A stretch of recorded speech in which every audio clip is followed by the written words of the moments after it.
Good morning Keralam. മലയാളികളെ 1 മണിക്കൂർ മുൻപ് എഴുന്നേൽക്കീൻ, നടക്കിൻ, ചീത്തശീലങ്ങൾ ഉപേക്ഷിക്കീൻ, നല്ല ഭക്ഷണം കഴിക്കീൻ, വെള്ളം കുടിക്കീൻ എന്ന മുദ്രാവാക്യവുമായി എന്റെ ആരോഗ്യം എന്റെ ഉത്തരവാദിത്വം എന്ന മുദ്രാവാക്യവുമായി 24 വാർത്താ ചാനൽ അവതരിപ്പിക്കുന്ന മോർണിംഗ് വാക്ക് അഥവാ പ്രഭാത നടത്തം രണ്ടാമത്തെ ആഴ്ചയാ. ഹാഷ്മി ഓർക്കുന്നുണ്ടോ? 2 ആഴ്ച മുമ്പ് നമ്മള് മറൈൻ ഡ്രൈവിൽ അപ്പോൾ വിജയകരമായ 2 ആഴ്ചകൾ പൂർത്തീകരിച്ച് നമ്മൾ എത്തി നിൽക്കുന്നത് പ്രിയപ്പെട്ട പ്രേക്ഷകരെ ആലുവ മണപ്പുറത്താണ്. ആലുവ മണപ്പുറം, ആലുവ ശിവക്ഷേത്രം, ആലുവ പാലം. ഒരുപാട് സിനിമകളിലും എന്താണ് ഈ പറഞ്ഞ കൊച്ചിയുടെയും ആലുവയുടെയും ഒക്കെ പ്രധാന മുഖങ്ങളിൽ ഒന്നാണ്. അപ്പോൾ നമ്മൾ ഇവിടങ്ങളിൽ മൊത്തത്തിൽ കറങ്ങും, ആൾക്കാരെയൊക്കെ കാണും, എന്താ സംഭവിക്കുന്നതൊക്കെ നോക്കും. അതിനോടൊപ്പം തന്നെ ഒരുപാട് വാർത്തകൾ ഒരു ദിവസമാണ്. എന്ന് പറഞ്ഞാൽ ഇന്നലെ ഒരു ബൈ ഇലക്ഷൻ, ഒരു ടൈറ്റ് ഫൈറ്റ് എന്നൊക്കെ പറഞ്ഞ് പാലക്കാട്ടെ വലിയ ഭൂരിപക്ഷത്തിൽ രാഹുൽ മാങ്കൂട്ടത്തിൽ വിജയം കണ്ടു, ചേലക്കരയിലെ LDFന് വിജയം കണ്ടു, വയനാട് വിജയം കണ്ടു, മഹാരാഷ്ട്ര, ജാർഖണ്ഡ്. അങ്ങനെ സ്വാഭാവികമായും തിരഞ്ഞെടുപ്പ് കഴിയുമ്പോൾ, വോട്ടെണ്ണൽ കഴിയുമ്പോൾ ഉണ്ടാകുന്ന ചില രാഷ്ട്രീയ ചർച്ചകൾ. ഞങ്ങളുടെ വോട്ട് പോയതെങ്ങോട്ട്, ഞങ്ങൾ തോറ്റതെങ്ങനെ, നമ്മൾ പരാജയപ്പെട്ടതെങ്ങനെ, കൊളോണിയലിസ്റ്റ് ചിന്താസരണികളും റാഡിക്കലായുള്ള മാറ്റമല്ല എന്നുള്ള രീതിയിലുള്ള ചിന്താധാരകൾ, ആ ലൈൻ ചർച്ചകളൊക്കെ വളരെ സജീവമായി നടക്കുന്നുണ്ട്.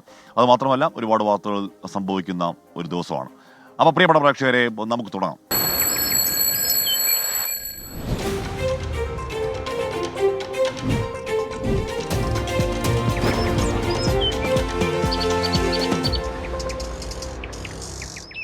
അപ്പോൾ പ്രിയപ്പെട്ട പ്രേക്ഷകരെ, നമ്മൾ അതൊക്കെയാണ് രാവിലെ മുതൽ സംഭവിക്കുന്ന വാർത്തകൾ. അവധി ദിവസമാണെങ്കിലും അങ്ങനെ അവധി ആലസ്യം ബാധിക്കുന്ന ഒരു വാർത്താ ദിനമല്ല എന്ന് തോന്നുന്നു. അതിന് പ്രധാനപ്പെട്ട കാരണം ഈ പറയുന്ന രീതിയിൽ രാഷ്ട്രീയ പാർട്ടികളുടെ വിലയിരുത്തലുകളും രാഷ്ട്രീയ ചർച്ചകളും ഒക്കെ തന്നെയാണ്. അപ്പോൾ നമ്മൾ പറഞ്ഞു വന്ന് നമ്മൾ എത്തി നിൽക്കുന്നത് ആലുവയിലാണ്. മനോഹരമായ അതെ, ഇതാണ് പ്രേക്ഷകർ ഏറ്റവും പ്രധാനപ്പെട്ട ഒരു കാര്യം. ഇതാണ് 1000 പാസരം കിലിങ്ങി ഒഴുകിയ ആലുവ പുഴ എന്ന് പറയുന്നത്. പെരിയാറിന്റെ തീരത്താണ് നമ്മൾ. ആലുവ പാലത്തിന് മുകളിൽ കൂടി ഇങ്ങനെ നടക്കുകയാണ്. നേരം പരപരപരാ വെളുത്തു വരുന്നേ ഉള്ളൂ. ഇവിടെ രാവിലെ വലിയ നിശബ്ദതയാണ്. ആ നിശബ്ദതയെ കീറി മുറിച്ചുകൊണ്ടാണ് രാവിലെ ക്രിസ്റ്റീന നടക്കൂ, ഓടൂ, ചാടൂ, വെള്ളം കുടിക്കുന്നത് പറഞ്ഞ അതിഭീര ചീത്തശീലം ഉപേക്ഷിക്കൂ, നല്ല കാര്യങ്ങളല്ലേ, അവനവന്റെ ആരോഗ്യം അവനവന്റെ മാത്രം ഉത്തരവാദിത്വം. പക്ഷേ വളരെ നിശബ്ദമായി ശാന്തമായി നിൽക്കുന്ന ഈ ആലുവ പുഴയോരത്ത് ആ വലിയ ശബ്ദം കേട്ട ആളുകൾ ഞെട്ടിത്തിരിച്ച് അവിടെ ഇവിടെ സ്തബ്ധരായി പോയി നിൽക്കുന്നുണ്ട്. ഇല്ലേ? അതാണ് കേട്ടപ്പോ അത്ര സ്തബ്ധനല്ല. അപ്പോൾ പ്രിയപ്പെട്ട പ്രേക്ഷകർ, നമുക്ക് ആദ്യ വാർത്തയിലേക്ക് തന്നെ പോയാൽ, നമ്മൾ നേരത്തെ പറഞ്ഞതാണ് പാലക്കാടും ചേലക്കരയും പുതിയ രാഷ്ട്രീയ ചർച്ചകൾക്ക് വഴിവെക്കുകയാണ്.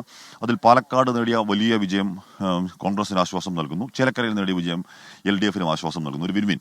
അപ്പോൾ ചേലക്കരയിൽ എന്താണ് കഴിഞ്ഞ തെരഞ്ഞെടുപ്പിനെ അപേക്ഷിച്ച് ഒരുപാട് വോട്ടുകൾ നഷ്ടമായെങ്കിലും ഈ തെരഞ്ഞെടുപ്പിൽ പ്രതീക്ഷിച്ചതിനേക്കാൾ കൂടുതൽ വോട്ട് സമാഹരിക്കാൻ കഴിഞ്ഞു എന്നാണ് LDF. മാത്രമല്ല, ഒരു ഭരണവിരുദ്ധ വികാരമുണ്ട് എന്നതിനെതിരായി LDFന് പറയാവുന്ന ഒരു കാര്യമാണ്. ഇനി തദ്ദേശ തെരഞ്ഞെടുപ്പിൽ ഈ ജയം അവരെ സഹായിക്കുമെന്നാണ് അവരുടെ ഒരു കണക്കുകൂട്ടൽ. ഓക്കെ, അപ്പം എന്താണ് അവരുടെ ചേലക്കര വിജയത്തിന്റെ വിലയിരുത്തൽ? കഴിഞ്ഞ നിയമസഭാ തെരഞ്ഞെടുപ്പിൽ കെ രാധാകൃഷ്ണൻ ലഭിച്ചത് 83,415 വോട്ട്. പാർലമെന്റ് തിരഞ്ഞെടുപ്പിൽ വോട്ട് വിഹിതം 60,368 കുറഞ്ഞു. ഉപതിരഞ്ഞെടുപ്പിൽ 64,827 വോട്ട് ഉയർത്താനായെങ്കിലും 38,735 എന്ന 2021 ഭൂരിപക്ഷം 12,201 കുറഞ്ഞു. സർക്കാരിന്റേത് ജനവിരുദ്ധ നയമെന്ന പ്രതിപക്ഷാരോപണങ്ങൾക്കിടെയുണ്ടായ വിജയം പ്രതീക്ഷിച്ചതിലും ഏറെയെന്നാണ് LDFന്റെ കണക്കുകൂട്ടൽ. പ്രതിപക്ഷത്തിന്റെ ആരോപണങ്ങൾക്ക് ചേലക്കരയിലെ വിജയത്തിലൂടെ മറുപടി പറയുകയാണ് LDF. പ്രതിപക്ഷാരോപണങ്ങൾ വോട്ടെടുപ്പിലൂടെ ജനം തള്ളിയെന്ന പ്രചാരണമാണ് ഇനി LDF മുന്നോട്ട് വയ്ക്കുക. വരുന്ന തദ്ദേശ തെരഞ്ഞെടുപ്പിലടക്കം പ്രവർത്തകർക്ക് ഊർജം നൽകുന്നതാണ് ചേലക്കരയിലെ വിജയമെന്നാണ് CPIMന്റെ വിലയിരുത്തൽ. 24 തൃശൂർ.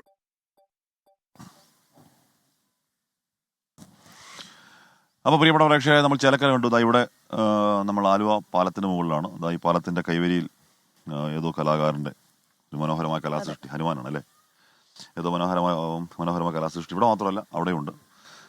ഏതോ കഴിവുള്ള കലാകാരൻ ഈ കൈവരിയിൽ വരച്ചതാണ്. അപ്പോൾ ജസ്റ്റ് ഒന്ന് നോക്കിയാൽ കണ്ടതാണ്. അപ്പോൾ ആലുവ പുഴ ഇങ്ങനെ ശാന്തമായി ഒഴുകുകയാണ്. ഇവിടെ രാവിലെ പുലർച്ചകളിലൊക്കെ വന്ന് നിൽക്കാൻ നല്ല ഭംഗിയാണല്ലേ, വളരെ ശാന്തതയും അല്ലെ, സ്വസ്ഥതയൊക്കെ ഉള്ള അന്തരീക്ഷമുണ്ട് ഇവിടെ. അതിമനോഹരമായ അന്തരീക്ഷം. ഇത്തരം മനോഹരമായ കാഴ്ചകൾ കണ്ട് നടക്കുക, വാർത്തകൾ കേൾക്കുക. നമ്മുടെ പ്രേക്ഷകരൊക്കെ, സ്ഥിരം പ്രേക്ഷകരൊക്കെ ഹാജരുണ്ട്. അപ്പൊ നമ്മുടെ ഷെമി സുലൈമാൻ പറയുന്നുണ്ട്, ഞാൻ ഫോൺ ചാർജ് ചെയ്യാൻ വെച്ചിരിക്കുന്നുണ്ട്. ഭർത്താവായ, ഞാൻ എപ്പോഴും പേര് തെറ്റിച്ചാ പറയുന്നത്, അദ്ദേഹം പറയും സുലൈമാൻ അബ്ദുൽ ഖാദർ, ശരിയല്ലേ? പക്ഷേ കൃഷ്ണ പറയുന്നത് സുലൈമാൻ അബ്ദുറഹ്മാൻ എന്ന് പറയാം. I am sorry. ഇന്നലെ തിരുത്തായിരുന്നു. അപ്പൊ നമ്മുടെ റീന സതീശൻ അവരൊക്കെ വന്നിട്ടുണ്ട്, മലബാർ വാലി. അപ്പൊ ഇതൊക്കെ നാട്ടുകാരെയൊക്കെ നടക്കാൻ പ്രേരിപ്പിക്കുന്നു എന്ന് പറയുന്നുണ്ട്. അപ്പൊ നടക്കുക, ആരോഗ്യം മെച്ചപ്പെടുത്തുക. ഓക്കെ. അപ്പൊ നമ്മൾ ഇവിടെ സമാധാന സ്വസ്ഥമാണെന്ന് പറയുമ്പോൾ പോലും തെരഞ്ഞെടുപ്പ് ഫലം ചില ക്യാമ്പുകളിൽ സമാധാനം സ്വസ്ഥയും നഷ്ടപ്പെടുത്തുന്നുണ്ട്. കഴിഞ്ഞ തവണ LDF വയനാട് കിട്ടിയ വോട്ടിൽ കാര്യമായ കുറവുണ്ട്. 70,000 വോട്ടിന്റെ വലിയ കുറവ് സംഭവിക്കുന്നുണ്ട്.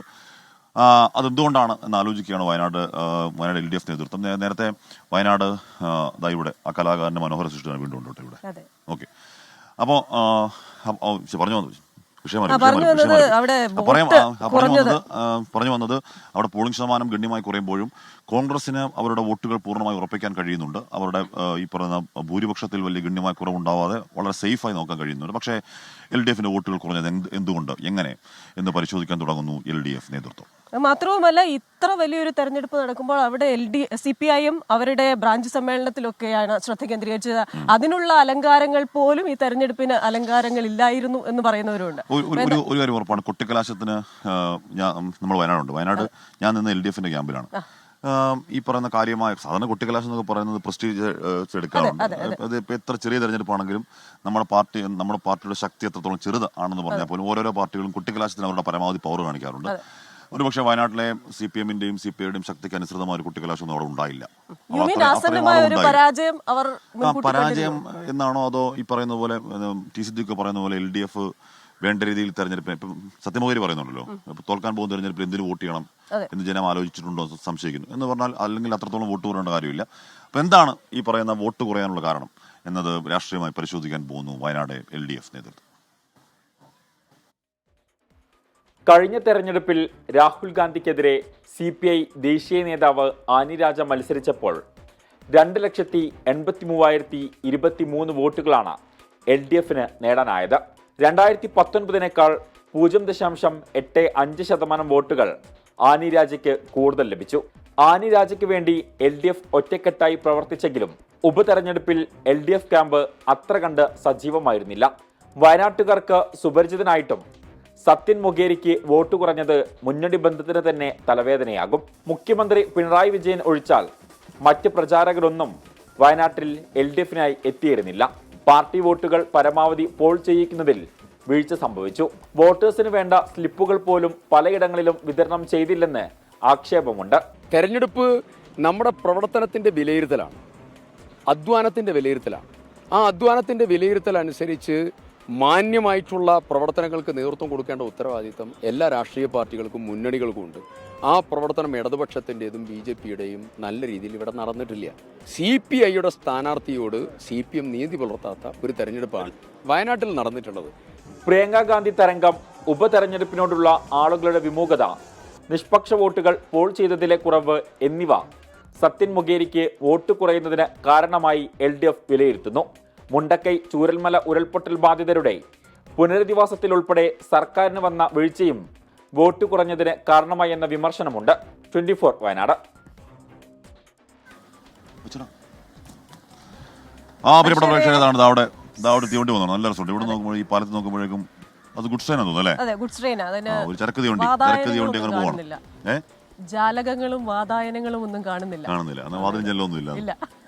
അപ്പൊ നല്ല രസമുണ്ട്. ഇവിടെ നോക്കുമ്പോഴേക്കും ചെറിയൊരു മഞ്ഞണിഞ്ഞ അന്തരീക്ഷത്തിനിടയിലൂടെ തീവണ്ടി അങ്ങനെ പോകുന്ന കാണാൻ നല്ല ഭംഗിയുണ്ട്, നല്ല രസമുണ്ട്.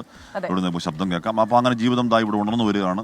നമ്മൾ വരുമ്പോൾ കട്ടയിരുട്ടാണെങ്കിൽ ഇവിടെ ചെറിയ വെളിച്ചമൊക്കെ വീണ് തുടങ്ങിയിരിക്കുന്നു. നേരം മനുഷ്യര് മാത്രമല്ല, പക്ഷികളും മൃഗങ്ങളും ഒക്കെ ഉണ്ട് അല്ലേ? ഉണ്ട്. കിഴക്ക് വെള്ളം കയറി അല്ലേ? അവിടെ ആകാശം നല്ല ചോന്നു വരുന്നുണ്ട്. ആർക്കോ ഉള്ള ചരക്കുകളും ഒക്കെ വഹിച്ചുകൊണ്ട് സാധനങ്ങളുമായി ഇങ്ങനെ പോവുകയാണ്. രാവിലെ സൂര്യൻ ഉദിക്കുന്ന ഒരു വാർത്തയൊന്നുമല്ല എന്നാൽ പോലും അല്ലേ പറഞ്ഞ നമ്മൾ കാണുമ്പോൾ പറയുന്നതാണ്. ഇവിടെ ഒരുപാട് പക്ഷി മൃഗാദികളൊക്കെ ഉണ്ട്. നല്ല രസമുള്ള സ്ഥലം. അപ്പോൾ പ്രിയപ്പെട്ട പ്രേക്ഷകരെ, നമ്മൾ പറഞ്ഞു വന്നത് എന്താണ് തെരഞ്ഞെടുപ്പിന്റെ വിലയിരുത്തലിനെ കുറിച്ചൊക്കെയാണ്. അപ്പോൾ വയനാട്ടിൽ സത്യമോഹരി തന്നെ പറയുന്നത് എന്താണ്, വയനാട്ടിൽ പോൾ ചെയ്യപ്പെടാത്തവയിൽ അവർക്ക് ഇടതുപക്ഷത്തിന് പോവാത്ത വോട്ടുകളിൽ പൊളിറ്റിക്കൽ വോട്ടും ഉണ്ട് എന്ന് പറയുകയാണ്. അതിന് കാരണമായി സത്യമോഹരി പറയുന്നത് തോൽക്കാൻ പോകുന്ന തെരഞ്ഞെടുപ്പിൽ എന്തിനു പോയി വോട്ട് ചെയ്യണം എന്ന് ചില ആളുകൾ ചിന്തിച്ചിട്ടുണ്ടോ എന്ന സംശയം സത്യമോഹരി പറയുന്നു. പക്ഷേ വളരെ കാര്യങ്ങളെ പ്രചരണത്തിൽ രാഷ്ട്രീയമായി മാത്രം കാര്യങ്ങളെ സമീപിക്കുന്ന സത്യേട്ടൻ പൊളിറ്റിക്കൽ വോട്ടുകൾ അതാണ് ഈ സംശയം. ഈ പൊളിറ്റിക്കൽ വോട്ട് അങ്ങനെ ചോർന്നു പോകും, പ്രത്യേകിച്ച് ഇടതുപക്ഷം എന്ന് പറഞ്ഞു കഴിഞ്ഞാൽ ഇടതുപക്ഷത്തിന്റെ പൊളിറ്റിക്കൽ വോട്ടുകൾ എന്ന് പറഞ്ഞാൽ രക്തത്തിൽ തന്നെ അത് അലിഞ്ഞു ചേർന്ന ഒരു വിഭാഗം. ഒരു തെരഞ്ഞെടുപ്പിൽ വോട്ട് ചെയ്തുകൊണ്ട് കാര്യമുണ്ടോ ഇല്ലയോ എന്നുള്ളത് രാഷ്ട്രീയ വോട്ടിൽ പ്രസക്തമല്ല. രാഷ്ട്രീയ വോട്ടുകൾ ചെയ്യപ്പെടുക എന്നുള്ളതാണ്. എന്നാലും അദ്ദേഹത്തിന്റെ അഭിപ്രായം നോക്കുന്നു. ഉറപ്പായും സ്ഥാനാർത്ഥിയുടെ അഭിപ്രായം. ഇതൊക്കെ വൈകാരിക തലത്തിലൂടെ രാഷ്ട്രീയ പ്രശ്നങ്ങളെ മറച്ച്, വികസന പ്രശ്നങ്ങളിലെ വിഷയങ്ങളെ മറച്ചു വെച്ച് ജനങ്ങളുടെ മനസ്സിനെ ഉയർത്തിക്കൊണ്ടുവരാനുള്ള വലിയ ശ്രമം, ആസൂത്രമായ ശ്രമം, അവർ പ്രൊഫഷണലായിട്ട് ആ കാര്യങ്ങൾ ചെയ്തു. അവർ ഒരു വോട്ട് കുറഞ്ഞതിനൊരു കാര്യം എന്ന് പറയുന്നത്, തോൽക്കാൻ പോകുന്ന ഒരു തെരഞ്ഞെടുപ്പിൽ ഉള്ള വോട്ടർമാരുടെ പോളിങ്, അതായത് എല്ലാ തലങ്ങളിലും അവശരായിട്ടുള്ളവർ, ദൂരെ ജോലി ചെയ്യുന്നവരൊക്കെ വന്ന് വോട്ട് ചെയ്യുന്നതിൽ തീർച്ചയായിട്ടും ഉത്സാഹം കാണിച്ച് കാണില്ല. അത് LDFന്റെ സംഘടനാപരമായിട്ടുള്ള പ്രശ്നങ്ങളല്ല. വോട്ടർമാരിൽ എന്തിനാണ് ഞാൻ ഇത്രയും കഷ്ടപ്പെട്ട് പോയി വോട്ട് ചെയ്യുന്നത് എന്ന് ഒരു വിഭാഗം ചിന്തിച്ച് കാണും. അപ്പോൾ പ്രിയപ്പെട്ട പ്രേക്ഷകരെ, നമ്മൾ നിൽക്കുന്നത് എവിടെയാണെന്ന് പ്രേക്ഷകർക്കറിയാം. നമ്മൾ ആലുവ മണപ്പുറത്താണ്. ആലുവ മണപ്പുറത്ത് പാലം കഴിഞ്ഞ് ശിവക്ഷേത്രത്തിലുള്ള വഴിയിലിറങ്ങുകയാണ്. രാവിലെ ഇവിടെ ക്ഷേത്ര സന്ദർശനം എത്തുന്നവരുടെയൊക്കെ വലിയ തിരക്ക് രാവിലെ തന്നെയുണ്ട്. ഇവിടെ സ്നാനഘട്ടങ്ങൾ, ആളുകൾ മുങ്ങിക്കുളിച്ച് ശുദ്ധിയായി ക്ഷേത്രത്തിലേക്ക് പോകുന്ന തിരക്കിലും ഒരുക്കങ്ങളുമൊക്കെയാണ്. അപ്പോൾ നമ്മൾ പറഞ്ഞു വരുന്നത് പൊളിറ്റിക്കൽ ഈ തെരഞ്ഞെടുപ്പിന്റെ അല്ലേ? അതെ, അവലോകനമാണ്. അപ്പോൾ ഇത് ചിലരുടെ കരിയർ ഗ്രാഫ് ഉയർത്താനും ചിലരുടെ കരിയർ ഗ്രാഫ് താഴ്ത്താനും ഒക്കെ കാരണമാകുന്ന ഒരു തെരഞ്ഞെടുപ്പാണ്. അത്തരത്തിൽ കരിയർ ഗ്രാഫ് ഉയരാൻ പോകുന്ന ഒരു നേതാവാണ് നമ്മുടെ പ്രതിപക്ഷ നേതാവ് VD സതീശൻ എന്നാണ് ഇപ്പോൾ പൊതുവേ ഉള്ള ഒരു വിലയിരുത്തൽ. ചേലക്കരയിൽ പരാജയപ്പെട്ടെങ്കിലും ഭൂരിപക്ഷം കുറയ്ക്കാനായതും തെരഞ്ഞെടുപ്പ് മാനേജർ എന്നുള്ള നിലയിൽ അദ്ദേഹത്തിന്റെ പ്രോപ്പർ മാനേജ്മെന്റ് ആണ് പാലക്കാട്. കാരണം പാലക്കാട് നമ്മൾ അതിശക്തമായ രാഷ്ട്രീയ പോരാട്ടം, ത്രികോണ പോരാട്ടം, ഇഞ്ചോടിഞ്ച് പോരാട്ടം എന്നൊക്കെ കരുതിയെങ്കിലും അങ്ങനെയൊന്നുമല്ല. വളരെ ഏകപക്ഷീയമായ UDFന്റെ ഒരു തേരോട്ടമായിരുന്നു പാലക്കാട് കണ്ടത് എന്ന് വളരെ വ്യക്തമായി പറയാം. ഒരുപാട് വിഷയങ്ങൾ UDFനെതിരായിട്ടൊക്കെ പ്രചരണ രംഗത്ത് വളരെ സജീവമായി ഉയർത്തി നിർത്താൻ LDFനും NDAക്കും കഴിഞ്ഞെങ്കിലും അതിനൊക്കെ അതിജീവിച്ചുകൊണ്ട് വലിയ വോട്ട് ഉയർത്തി എന്ന് പറഞ്ഞാൽ പാലക്കാട് മണ്ഡലത്തിലെ ചരിത്ര ഭൂരിപക്ഷത്തിൽ രാഹുൽ മാങ്കൂട്ടത്തിൽ വിജയിക്കാനുള്ള കാരണം VD സതീശന്റെ സ്ട്രാറ്റജികളാണ് എന്ന വിലയിരുത്തലുണ്ട്. അതുകൊണ്ട് തന്നെ VD സതീശൻ എന്ന പ്രതിപക്ഷ നേതാവിന്റെ പൊളിറ്റിക്കൽ ഗ്രാഫ് ഉയർത്തുന്നതുകൂടിയാണ് പാലക്കാട്ടെ വമ്പൻ വിജയം. രാഹുൽ ഗാന്ധി ജയിച്ചതിനേക്കാൾ വലിയ ഭൂരിപക്ഷത്തിൽ ശ്രീമതി പ്രിയങ്ക ഗാന്ധിയെ വിജയിപ്പിക്കാൻ കഴിയുമെന്നാണ് ഞങ്ങളുടെ കണക്കുകൂട്ടുന്നത്. അതുപോലെ പാലക്കാട് നല്ല ഭൂരിപക്ഷത്തിൽ നിലനിർത്താനും ചേലക്കര തിരിച്ചുപിടിക്കാനും കഴിയും. അതിനാവശ്യമായ മുന്നൊരുക്കങ്ങൾ നടത്തിയിട്ടുണ്ട്.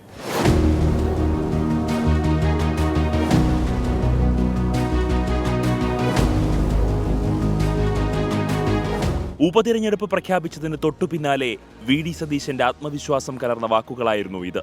വയനാട്ടിൽ 2019 രാഹുൽ ഗാന്ധിയുടെ ഭൂരിപക്ഷം മറികടന്നില്ലെങ്കിലും പോളിംഗ് കുറഞ്ഞിട്ടും ഏറെക്കുറെ അടുത്തെത്തി. പാലക്കാട് ഷാഫി പറമ്പിലിന്റെ ഏറ്റവും ഉയർന്ന ഭൂരിപക്ഷവും മറികടന്ന് രാഹുൽ മാങ്കൂട്ടത്തിൽ വിജയിച്ചു. ചേലക്കരയിലെ പ്രവചനം തെറ്റിയെങ്കിലും LDFന്റെ മൃഗീയ ഭൂരിപക്ഷം കുത്തനെയിടിഞ്ഞു. പ്രതിപക്ഷ നേതാവെന്ന നിലയിൽ കോൺഗ്രസിനുള്ളിൽ VD സതീശൻ കൂടുതൽ കരുത്തനാവും. കോൺഗ്രസിനുള്ളിൽ തന്നെ സതീശൻ സ്റ്റൈൽ ഇഷ്ടപ്പെടാത്ത നേതാക്കൾ ഏറെ. ഇനി തൽക്കാലം ആ വിമർശനങ്ങൾ ഉണ്ടാവില്ല. VD സതീശൻ പ്രതിപക്ഷ നേതാവായതിന് പിന്നാലെ ഉപതെരഞ്ഞെടുപ്പ് നടന്നത് 5 ഇടങ്ങളിൽ. 4ലും UDF വിജയിച്ചു. വിജയിച്ച മണ്ഡലങ്ങൾ സിറ്റിംഗ് മണ്ഡലങ്ങളാണ്. പക്ഷേ എല്ലായിടത്തും ഭൂരിപക്ഷമുയർത്തി.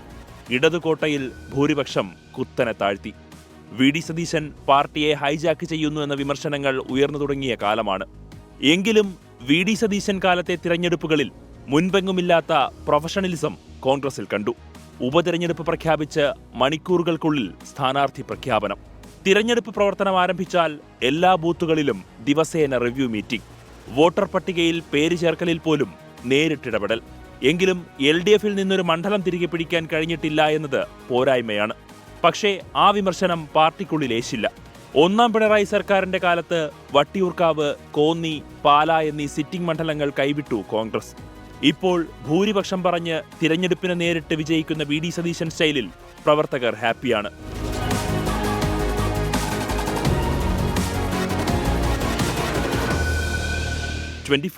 തിരുവനന്തപുരം. അപ്പോൾ ഇന്ന് പ്രതിപക്ഷ നേതാവിനെ നമ്മളൊന്ന് പാലക്കാട് വെച്ച് അവസാനമായി കാണുമ്പോൾ അദ്ദേഹം പറയുന്നുണ്ടായിരുന്നു, ഇത് ജയിച്ചാൽ കൂട്ടുത്തരവാദിത്തമാണ്, തോറ്റാൽ അത് ഉത്തരവാദിത്തി ഞാൻ മാത്രമെന്ന് പറയല്ല, ഞാൻ എന്ന് 3 ഞാൻ പറയുന്നുണ്ടായിരുന്നു. അപ്പോൾ വലിയ കോൺഫിഡൻസ് ആണ്, വലിയ കോൺഫിഡൻസ് കാണിച്ചാണ്. ആ കോൺഫിഡൻസ് പ്രകാരം തന്നെ പാലക്കാട് വലിയ വിജയം ഉണ്ടായി. അപ്പോൾ നമ്മുടെ പ്രേക്ഷകർ ഒരുപാട് പേര് നമുക്ക് ഗുഡ് മോർണിംഗ് പറയുന്നുണ്ട്. വിജയ് മാസ്റ്റർ, ഗംഗാധരൻ, നജീമുദ്ദീൻ, രമ്യ, NM, അബ്ദുൽ ഖാദർ, അങ്ങനെ ഒരുപാട് പേര്. ജനാർദ്ദൻ നായർ അദ്ദേഹം പറയുന്നുണ്ട് ഇന്ന് ജയിച്ചു പോകും, പിന്നെ മഷി ഇട്ട് നോക്കിയാൽ പോലും കാണാൻ കിട്ടില്ല, എല്ലാ കള്ളന്മാരും അവരുടെ സുഖത്തിന് വേണ്ടി മാത്രം എന്നൊക്കെയാണ് പറയുന്നത്. പൊതുവായ ആരോപണമാണ്. മാത്രമല്ല ഈ MLA-മാരും നമ്മുടെ കേവലം ഒരു പഞ്ചായത്ത് മെമ്പർ ആണെങ്കിൽ പോലും അവർ രാവിലെ മുതൽ അവരുടെ പ്രവർത്തനം നോക്കി കഴിഞ്ഞാൽ വലിയ ജോലി ചെയ്യുന്നവരാണ്. അപ്പോൾ അവരങ്ങനെ അധിക്ഷേപിക്കാൻ പാടില്ല. പ്രിയപ്പെട്ട പ്രേക്ഷകരാണ്, നമ്മൾ ഒരുപാട് പശുക്കളൊക്കെ ഇവിടെ നിൽപ്പുണ്ട്. ഇവിടെ ഇവിടെ കുറേ പശുക്കളും ഇവിടെ അവിടെ മൊത്തം ഉണ്ട്. കുറേ പശുക്കളിലൊക്കെ നല്ല രസമുള്ള ഒരു സ്ഥലമാണ്. ഇത്തരം നേരം ഉറങ്ങുമായിരുന്നു ഈ പശുക്കുട്ടി. ഇപ്പോൾ പയ്യൊന്ന് എഴുന്നേറ്റ് എന്താ സംഭവിക്കുന്നത്, നേരം വെളുത്തോ എന്നൊക്കെ നമ്മുടെ നിതിനംബുജൻ ചോദിക്കുന്നുണ്ടായിരുന്നു പശുക്കുട്ടിയുടെ ബൈറ്റ് എടുക്കാൻ പോവുകയാണോ ഹാഷ്മി എന്ന്. എന്നോട് പറയരുതേ എന്ന് പറഞ്ഞ് കണ്ണുപൊത്തി അവിടെ നിൽപ്പുണ്ട്. നമ്മളിരിക്കുന്നത് ആലുവ മണപ്പുറത്താണ്. ആലുവ ശിവക്ഷേത്രത്തിനടുത്താണ്. ആകെ ഭക്തിസാന്ദ്രമായ അന്തരീക്ഷത്തിലാണ് അല്ലേ. ആലായാൽ തറ വേണം, അടുത്തൊരമ്പലം വേണം, അമ്പലത്തിനടുത്തൊരു കുളവും വേണം. അപ്പൊ ഇതെല്ലാം ഉള്ള ഒരു മനോഹരം. തറ വേണം, അടുത്തൊരു അമ്പലം വേണം, അമ്പലത്തിനടുത്തൊരു കുളവും വേണം അല്ലേ അല്ലേ. വരിക്ക് എന്തോ പ്രശ്നമുണ്ട്, അങ്ങനെയാണെന്ന് ഡൗട്ട് എനിക്കുണ്ട്. ഓക്കെ, പക്ഷെ അതിനർത്ഥം അത് തന്നെ. ഓക്കെ, നമുക്കത് വെരിഫൈ ചെയ്യാം.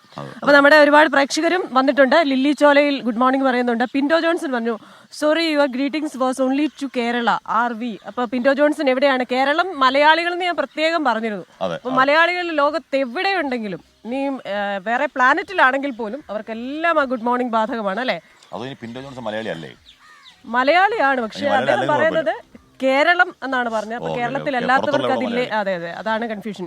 Febina fashion clinic, Malabar Valley, Reena Satheesan, Soumya Shibi, Shaji Kundara എല്ലാവരും ഹാജർ വെച്ചിട്ടുണ്ട്. Soumya Shibu, KP, Abraham Thomas, Usha Sujith, ഇങ്ങനെ ഒരുപാട് പേര് കമന്റ്സ് പറയുന്നുണ്ട്. കമന്റ്സ് നമ്മൾ കാണുന്നുണ്ട്. അതെ. അപ്പോൾ പ്രിയപ്പെട്ട പ്രേക്ഷകർ, നമ്മൾ പറഞ്ഞു വന്നത് ഇന്നലെ കഴിഞ്ഞ പാലക്കാട്, ചേലക്കര, വയനാട് അനാലിസിസ് തന്നെയാണ്. നേരത്തെ നമ്മൾ പറഞ്ഞ ഈ തെരഞ്ഞെടുപ്പ് പൊളിറ്റിക്കൽ ഇരിക്കണ്ട നടക്കാതെ ഇരിക്കുമോ. അപ്പോൾ ഈ തെരഞ്ഞെടുപ്പ് പൊളിറ്റിക്കൽ ഗ്രാഫ് ഉയർത്തിയ നേതാക്കളെ കുറിച്ച് പറയുന്ന കൂട്ടത്തിൽ VD സതീഷിനൊപ്പം പറയേണ്ട നേതാവിൻ്റെ പേരാണ് ഷാഫി പറമ്പിൽ. കിങ് മാത്രമല്ല, കിങ് മേക്കർ കൂടിയാവുന്നു എന്ന് പറഞ്ഞാൽ ജയിക്കാൻ മാത്രമല്ല ഷാഫി പറമ്പിലിന് ജയിപ്പിക്കാൻ കൂടി അറിയാം എന്ന് തെളിയിക്കപ്പെട്ട തെരഞ്ഞെടുപ്പാണ് പാലക്കാട്. രാഹുൽ മങ്കൂട്ടത്തിൽ ഷാഫിയുടെ നോമിനിയാണ് എന്നൊക്കെയുള്ള രാഷ്ട്രീയ ആരോപണമായി LDF ഉന്നയിച്ചതാണെങ്കിലും ആ നോമിനിയെ ഷാഫിക്ക് നൽകുന്ന കരുത്ത് ചെറുതൊന്നുമല്ല. സതീഷിനെ നമ്മൾ കിങ് എന്ന് വിളിക്കുകയാണെങ്കിൽ പ്രിൻസ് എന്ന് വിളിക്കേണ്ടി വരും. ചെറിയ രാജാവ്, കിങ് മേക്കർ എന്ന് പറയാറില്ലേ എന്ന് പറഞ്ഞാൽ ആലോചിച്ച് നോക്കൂ. ഇപ്പോൾ ഒരു DCCയുടെ ഒരു കത്ത് പുറത്തു വന്നിരുന്നു. ആ കത്ത് ശരിയായ കത്തായിരുന്നു എന്ന് പറഞ്ഞാൽ അവിടെ നല്ല സ്ഥാനാർത്ഥി K മുരളീധരനാണ് അവിടുത്തെ പ്രധാനപ്പെട്ട നേതാക്കൾ എഴുതി ഒപ്പിട്ടൊരു കത്താണ്. അപ്പോൾ ആ കത്തിനെ മറികടന്നുകൊണ്ട് ഷാഫി പറമ്പിലിന് അദ്ദേഹത്തിന് മാത്രം താല്പര്യത്തിലൊരു സ്ഥാനാർത്ഥിയെ നിർത്തി ആ സ്ഥാനാർത്ഥിയെ അത്രയും വലിയ ഭൂരിപക്ഷത്തിൽ ജനങ്ങളുടെ വോട്ട് വാങ്ങിയെടുക്കാൻ ഷാഫി പറമ്പിലിന് കഴിയുന്നുവെങ്കിൽ ഷാഫി ശക്തനായ നേതാവാണ്. അതെ, പ്രത്യേകിച്ച് ഈ തെരഞ്ഞെടുപ്പ് കൂടി കഴിയുമ്പോൾ ഷാഫിയുടെ കരുത്ത് കൂടുതൽ കൂടും. ആരോപണങ്ങളെ എല്ലാം അതിജീവിച്ച് വരുന്ന ഒരു നേതാവെന്ന ഒരു പരിവേഷം ഷാഫിക്ക് കിട്ടുകയും ചെയ്യും. മാത്രമല്ല ഷാഫിയുടെ ഒരു പേഴ്സണൽ കരിസ്മ.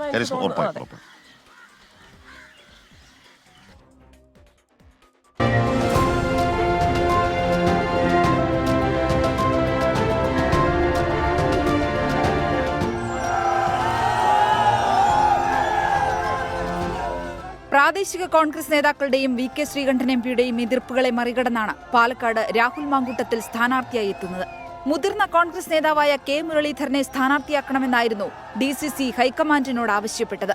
എന്നാൽ തന്റെ പിൻഗാമിയായി പാലക്കാട് രാഹുൽ മാങ്കൂട്ടത്തിലിനെ മത്സരിപ്പിക്കണമെന്ന ഷാഫിയുടെ നിർദ്ദേശം കോൺഗ്രസ് നേതൃത്വം അംഗീകരിച്ചു. എതിർപ്പുകളെല്ലാം കാറ്റിൽ പറത്തി കനത്ത മത്സരം കാഴ്ചവെച്ചാണ് 18,669 വോട്ടിന്റെ ഭൂരിപക്ഷത്തിൽ രാഹുൽ മാങ്കൂട്ടത്തിൽ വിജയിക്കുന്നത്. അത്ര എളുപ്പമായിരുന്നില്ല ഷാഫിക്കും രാഹുലിനും പാലക്കാട് കടമ്പ. പാർട്ടിക്കകത്തു നിന്ന് തന്നെയുണ്ടായ വെല്ലുവിളിക്കൊപ്പം ഉപതെരഞ്ഞെടുപ്പിലുടനീളമുണ്ടായ വിവാദങ്ങളും നേരിടേണ്ടി വന്നു. 2011 KSU സംസ്ഥാന പ്രസിഡന്റ് ആയിരിക്കെയാണ് പാലക്കാട് നിന്ന് ഷാഫി നിയമസഭയിലേക്ക് എത്തിയത്. ഈ കാലത്ത് നേതൃസ്ഥാനത്തേക്കെത്തിയ മറ്റു യുവനേതാക്കളെക്കാൾ കോൺഗ്രസിൽ ശക്തനാകാൻ ഷാഫിക്ക് കഴിഞ്ഞു. കോൺഗ്രസിന്റെ സൈബർ മുഖമായിരുന്ന VT ബൽറാം തൃത്താലയിൽ പരാജയപ്പെട്ടതോടെ സ്വാധീനം കുറഞ്ഞു. PC വിഷ്ണുനാഥ് അടക്കമുള്ള നേതാക്കൾ പാർട്ടിയിലുണ്ടെങ്കിലും ഷാഫിയെപ്പോലെ ക്രൗഡ് പുള്ളറാവാൻ കഴിഞ്ഞിട്ടില്ല. 24 തിരുവനന്തപുരം. അപ്പോൾ ഷാഫി പറമ്പിൽ ക്രൗഡ് പുള്ളർ മാത്രമല്ല കിങ് മേക്കർ കൂടിയാണ് എന്ന് തെളിഞ്ഞൊരു തെരഞ്ഞെടുപ്പാണ് എന്നാണ് കോൺഗ്രസ്സുകാർ മാത്രമല്ല രാഷ്ട്രീയ ഭേദമന്യേ പാൻ പൊളിറ്റിക്കൽ സ്പെക്ട്രത്തിൽ പറയപ്പെടുന്നത്. അതിന് കാരണം ഇത് തന്നെയാണ്. ഷാഫി പറമ്പിൽ അവിടെ നിന്ന് മാറുമ്പോൾ ആ സീറ്റെങ്ങാനും കൈവിട്ടു പോയാൽ കോൺഗ്രസിന്റെ നിലനിൽപ്പിനെ തന്നെ ബാധിക്കുന്നത്. അവിടുത്തെ കോൺഗ്രസിന്റെ ഷാഫി പറമ്പിലിന്റെ VD സതീശിന്റെ ഒക്കെ നിലനിൽപ്പിനെ തന്നെ ബാധിക്കുന്ന വലിയ പ്രശ്നമായി മാറിയാണ്. കാര്യം അങ്ങനെ BJP ജയിച്ചിരുന്നുവെങ്കിൽ കോൺഗ്രസ് ഉണ്ടാക്കിയ ബൈ ഇലക്ഷനിൽ BJPക്ക് സീറ്റ് ജയിപ്പിക്കാൻ വേണ്ടി എന്നുള്ള LDF ഉന്നയിക്കുന്ന രാഷ്ട്രീയ ആരോപണമൊക്കെ കൂടുതൽ ശക്തമായേനെ. ഇത് ആരോപണങ്ങളുടെ മുനയൊടിക്കാൻ കഴിഞ്ഞുവെന്ന് മാത്രമല്ല, പാലക്കാട് മണ്ഡലത്തിലെ അതിൻ്റെ ചരിത്രത്തിലെ ഏറ്റവും വലിയ ഭൂരിപക്ഷം എന്ന് പറയുമ്പോൾ ശരിയായ തീരുമാനങ്ങൾ തന്നെയായിരുന്നു ഒക്കെയും എന്ന് ഷാഫി പറമ്പിലും അവിടുത്തെ UDF ക്യാമ്പും ഒരിക്കൽ കൂടി കേരളത്തോട് പറയുകയുമാണ്. അവിടെ അങ്ങനെ UDF ക്യാമ്പ് സന്തോഷത്തിൽ നിൽക്കുമ്പോൾ BJP ക്യാമ്പിൽ ഒരു പൊട്ടിത്തെറി ഉണ്ടായിരിക്കുകയാണ്. അതായത് ദേശീയ കൗൺസിൽ അംഗമായ N. ശിവരാജൻ പറഞ്ഞിരിക്കുന്നത് ഈ പരാജയം എന്ന് പറയുമ്പോൾ അത് വലുതാണോ ചെറുതാണോ എന്നൊക്കെ പറയാമെന്ന് അറിയില്ല, പക്ഷെ ഇങ്ങനെ ഒരു പരാജയം. അതെ. ശിവരാജൻ എന്ന് പറഞ്ഞാൽ ശിവരാജൻ ആദ്യം തന്നെ ശോഭാ സുരേന്ദ്രന് വേണ്ടി പറഞ്ഞ ആളാണ്. ശോഭാ സുരേന്ദ്രനാണ് നല്ല കാൻഡിഡേറ്റ് എന്ന് പറഞ്ഞതാണ് ശിവരാജൻ. അതിനുശേഷം ശോഭാ സുരേന്ദ്രൻ അല്ല, ആരാണ് സുരേന്ദ്രൻ അല്ലെങ്കിൽ V. മുരളീധരൻ, ഇവരിൽ ആരെങ്കിലും മൂന്ന് പേരിൽ ആരെങ്കിലും ഇലക്ഷൻ മുമ്പത്തെ കാര്യം പറഞ്ഞത്. അപ്പോൾ ഈ ശോഭാ സുരേന്ദ്രൻ അല്ല, എന്താണ് C. കൃഷ്ണകുമാർ സ്ഥാനാർത്ഥിയെ തീരുമാനിച്ചതിന് ശേഷവും അദ്ദേഹം പറഞ്ഞത് ശോഭാ സുരേന്ദ്രനാണെങ്കിൽ അപ്പോൾ തന്നെ ജയിച്ചേനെ, കൃഷ്ണകുമാർ ആകുമ്പോഴേക്കും വോട്ടെണ്ണി കഴിഞ്ഞാൽ പറയാൻ പറ്റൂ എന്ന് ശിവരാജൻ പറഞ്ഞു. അന്ന് അദ്ദേഹത്തിന് അതൃപ്തി അക്കാലം മുതലേ ഉണ്ട്. അതൊരിക്കൽ കൂടി പാലക്കാട് എന്ന് പറയുന്നത് BJPയുടെ ഒരു A ക്ലാസ് മണ്ഡലമാണ്, ഒരുപാട് പ്രതീക്ഷകളൊക്കെ ഉണ്ടായിരുന്ന മണ്ഡലമാണ്. അപ്പോൾ അവിടെ അങ്ങനെ ഒരു പരാജയം വരുമ്പോൾ അദ്ദേഹം തീർച്ചയായും ഇത്തരത്തിലുള്ള അഭിപ്രായ പ്രകടനങ്ങൾ പോസ്റ്റ് ഇലക്ഷന് ശേഷം അല്ലെ കൗണ്ടിങ്ങിന് ശേഷം പറയുക എന്ന് പറയുന്നത് സ്വാഭാവികമായ കാര്യമാണ്. എന്തായാലും ആ പൊട്ടിത്തെറി ശിവരാജേട്ടൻ നിൽക്കോ കൂടുതൽ നേതാക്കൾ ഏറ്റുപിടിക്കുമോ? മേൽക്കൂര അഴിച്ചു പണിയണമെന്നൊക്കെ ഇന്നലെ പറഞ്ഞു. അടിത്തറയിൽ ഒരു പ്രശ്നവും ഇല്ല, സാധാരണ മേൽക്കൂര ഒന്ന് അഴിച്ചു പണിയേണ്ടി വരും, ചോർച്ചയും പ്രശ്നങ്ങളും ഒക്കെ ഉണ്ടെന്ന്. അപ്പൊ ആരെയാണ് ഉന്നവിടുന്നതെന്ന് നമുക്ക് ഏകദേശം ഒക്കെ മനസ്സിലായിട്ടുണ്ടല്ലേ. ഓക്കെ, പക്ഷെ അടിത്തറ ശക്തമാണെങ്കിൽ പാലക്കാട് നഗരസഭയിലൊക്കെ UDF 4,000 വോട്ടിനടുത്ത് ലീഡ് വരുന്നത് എങ്ങനെയാണ് എന്നൊക്കെയുള്ള ചോദ്യങ്ങൾ അവിടെ ഉണ്ട്, സീരിയസ് ആയിട്ടുണ്ട്. എന്തായാലും അത് പാലക്കാട്ടെ BJPയെ ആഴത്തിൽ ചിന്തിപ്പിക്കുന്ന കൊടിയ പരാജയം തന്നെയാണ്, തർക്കമില്ല.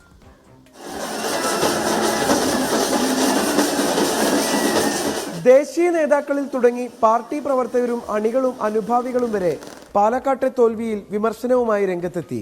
K. സുരേന്ദ്രൻ മണ്ഡലത്തിൽ ക്യാമ്പ് ചെയ്ത് പ്രചരണം നയിച്ചിട്ടും ഇത്ര വലിയ തോൽവി എങ്ങനെ ഉണ്ടായെന്നാണ് ഒരു വിഭാഗത്തിന്റെ ചോദ്യം.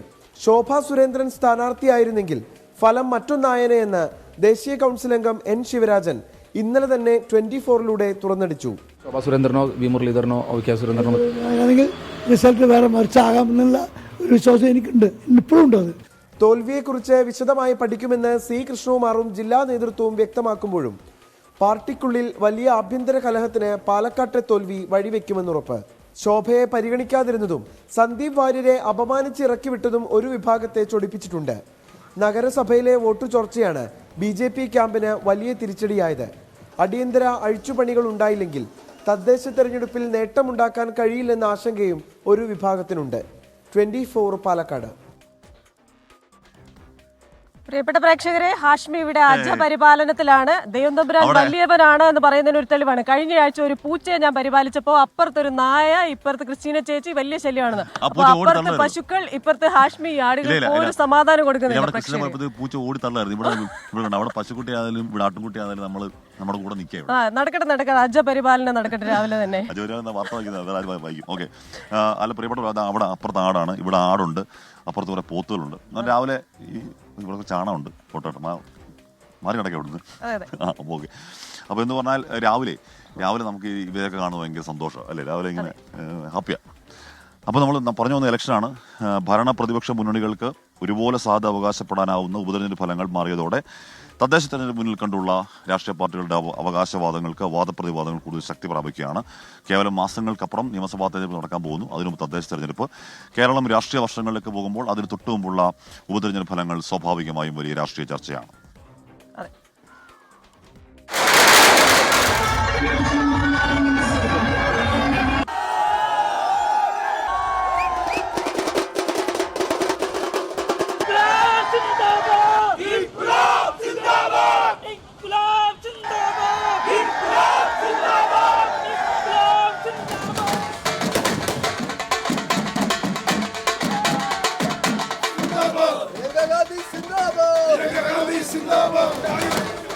ഒരു വർഷം മാത്രം അകലെയുള്ള തദ്ദേശ തിരഞ്ഞെടുപ്പ്, പിന്നാലെ വരുന്ന നിയമസഭാ തിരഞ്ഞെടുപ്പ്. ദിശാസൂചികയായി പാലക്കാടും ചേലക്കരയും മാറുമെന്നായിരുന്നു കണക്കുകൂട്ടൽ. ചേലക്കര നിലനിർത്തുമ്പോൾ കൂടുതൽ ആശ്വാസം മുഖ്യമന്ത്രി പിണറായി വിജയനാണ്. പിണറായി ഭരണം ജനങ്ങൾക്ക് മടുത്തു എന്ന ആക്ഷേപത്തിൽ നിന്നും തൽക്കാലം തലയൂരാൻ ചേലക്കര വഴിയൊരുക്കി. വോട്ടിംഗ് ദിനത്തിൽ കൊടുങ്കാറ്റായി എത്തിയ EP ജയരാജന്റെ ആത്മകഥാ വിവാദത്തിനും ചേലക്കരയുടെ ഇടത് ചായ്വിനെ സ്വാധീനിക്കാൻ കഴിഞ്ഞില്ലെന്ന വസ്തുതയും LDFന് പ്രതീക്ഷ നൽകുന്നു. ആദ്യഘട്ടത്തിലെ വിവാദങ്ങളെ അതിജീവിച്ച് BJP CPIM ധാരണ പ്രചാരണ ആയുധമാക്കിയത് പാലക്കാട് ബലം കണ്ടു എന്നതാണ് കോൺഗ്രസ് ക്യാമ്പിന്റെ ആത്മവിശ്വാസം. വയനാട്ടിലെ വലിയ വിജയം ഉൾപ്പെടെ നിലവിലുള്ള പടലപ്പിണക്കങ്ങൾ മറന്ന് ഒരുമിച്ച് നിൽക്കാൻ കോൺഗ്രസ് നേതൃത്വത്തെ സഹായിക്കും. തൃശൂരിലെ സുരേഷ് ഗോപിയുടെ വിജയത്തിൽ നിന്ന് ഊർജം ഉൾക്കൊണ്ട് പാലക്കാട് പിടിക്കാനിറങ്ങിയ BJPക്ക് വോട്ട് നിലയിലുണ്ടായ ഗണ്യമായ ഇടിവ് വലിയ പ്രഹരമാണ്. ശക്തി കേന്ദ്രങ്ങളിൽ പോലും പിന്നോട്ടു പോയെന്ന വോട്ട് കണക്കുകൾ BJP നേതൃത്വത്തെ ശൈലീമാറ്റത്തിന് ചിന്തിപ്പിച്ചിട്ടുണ്ട്. തദ്ദേശ സ്ഥാപനങ്ങളിലെ ഉപതെരഞ്ഞെടുപ്പിലുണ്ടായ മോശമല്ലാത്ത പ്രകടനവും ചേലക്കരയിലെ വിജയവും വീണ്ടും ഒരു തിരിച്ചുവരവിനൊരുങ്ങുന്ന ഇടതുമുന്നണിക്ക് കരുത്താകും. വിജയസാധ്യത എന്ന മാനദണ്ഡം മാത്രം നോക്കി സ്ഥാനാർത്ഥികളെ തീരുമാനിച്ച് പടലപ്പിണക്കങ്ങൾ മാറ്റിവെച്ചാൽ UDFനും തിരിച്ചുവരവ് എളുപ്പമാകും. തദ്ദേശ തെരഞ്ഞെടുപ്പ് മുന്നിൽ കണ്ടുള്ള മുന്നണികളുടെ രാഷ്ട്രീയ നീക്കങ്ങളാകും വരും ദിവസങ്ങളിലെ ആകാംക്ഷ. 24 തിരുവനന്തപുരം.